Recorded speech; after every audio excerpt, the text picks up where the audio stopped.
You know, one thing over in the East, when it comes to adult-related material, pornography, nudity, sex, it's a no-no in certain countries, especially in Indonesia.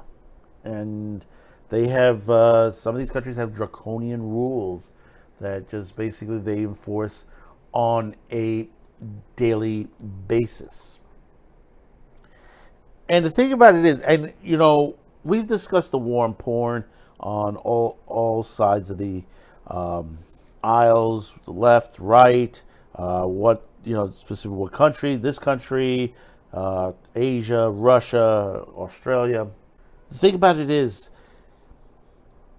a lot of people call it taboo, but it's another form of entertainment. And that's what a lot of people need to understand, that it's another form of entertainment. You don't need to watch it. Not everyone watches everything. Not everyone watches a horror film. Not everyone watches an action film. Not everyone watches a romance or an anime. You know, you have the choice to watch, to listen. And, you know, it's like Howard Stern said many years ago, when people criticize a show, if you don't like my show, just turn it off. You have a hand. You could switch to another channel or turn it off completely. When you take a deep dive into who's trying to stop this, and mostly it's being done in the disguise of religion. Now, there are those, you know, honestly, there are those out there, and I've seen it on my BitChute comments lines, that, you know, they think that it's immoral, sinful, stuff like that, which there are people out there that do believe this. But there are those out there who fan the flames in the sort of the war to censor things that they do not like. And we've seen this on the other in the U.S. Morality and Media, NOSC. You've seen what they're trying to do, and many other groups that, and it's not only the Catholics. You'll be seeing this from the Mormons as well. Jesus Christ of Latter-day Saints. We have a video out that they did a study trying to demonize porn as being very unhealthful. You know, considering that there have been many other studies against this.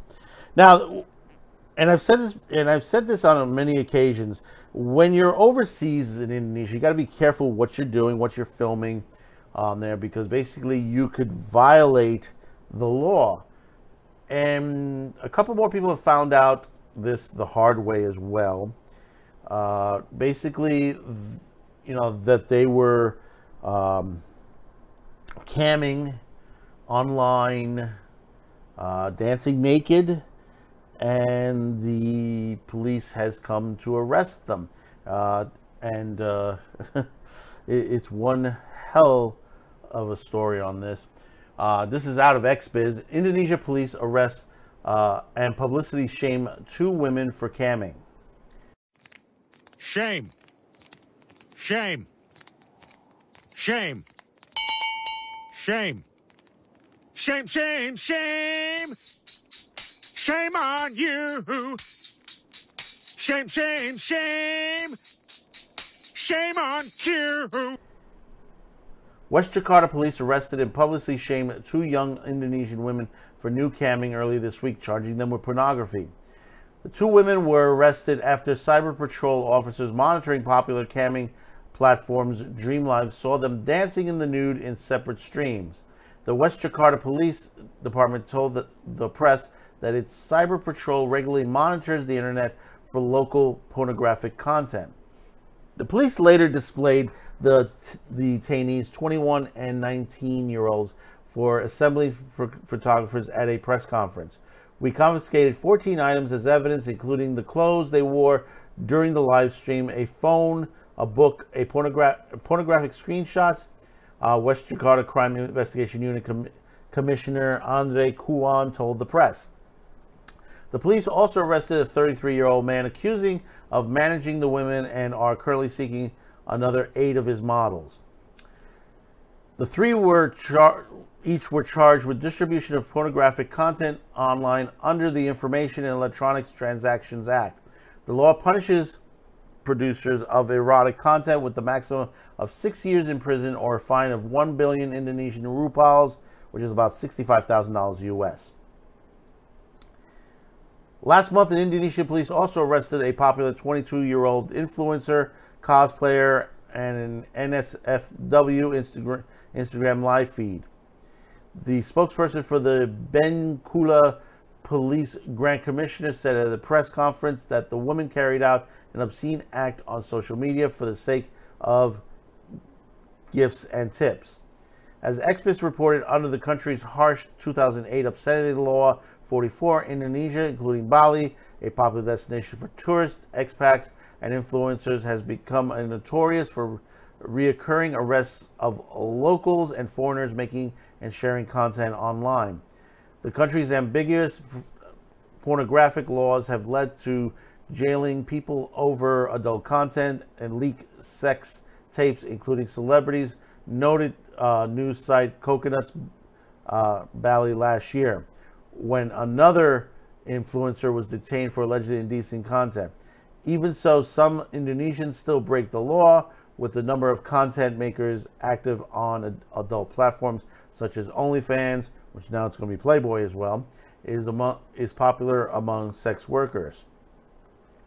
Indonesian-style policing of online content by law enforcement and civilian informers include the jailing and publicity shaming of any adult creator is one of the ultimate goals of anti-porn crusaders in the U.S. That's the truth. I mean, this is what they want for our side of the world. But see, the thing about it is you have to remember, here's the thought process on this.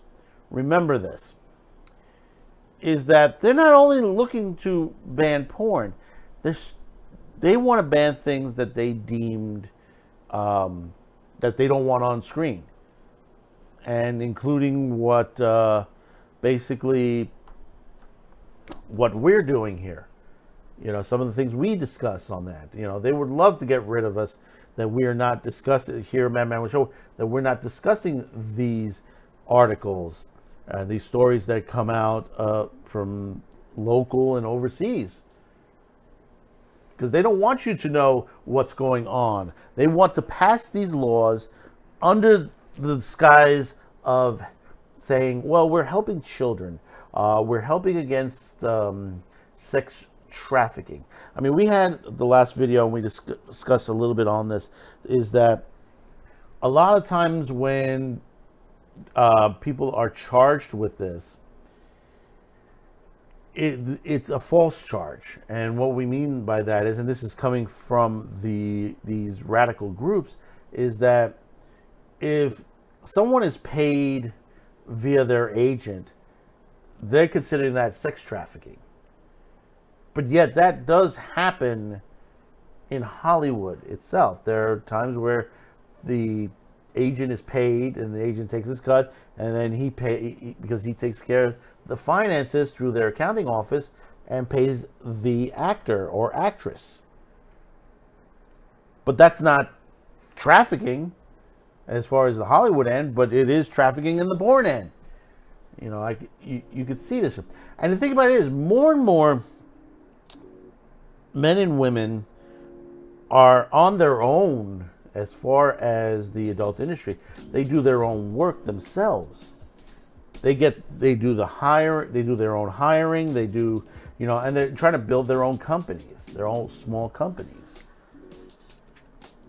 You know, Candina, and we had that video with Candina Royale. Candina Royale did that in the 1980s. She was in the adult industry, and she built her own company, and it's still around today, even though she has passed on. You know? So tell me in the comments below what your thoughts about this. Don't forget to hit that like, subscribe, share. Thank you for clicking on this video. We really do appreciate that. And we'll see you on the next one. Bye-bye now.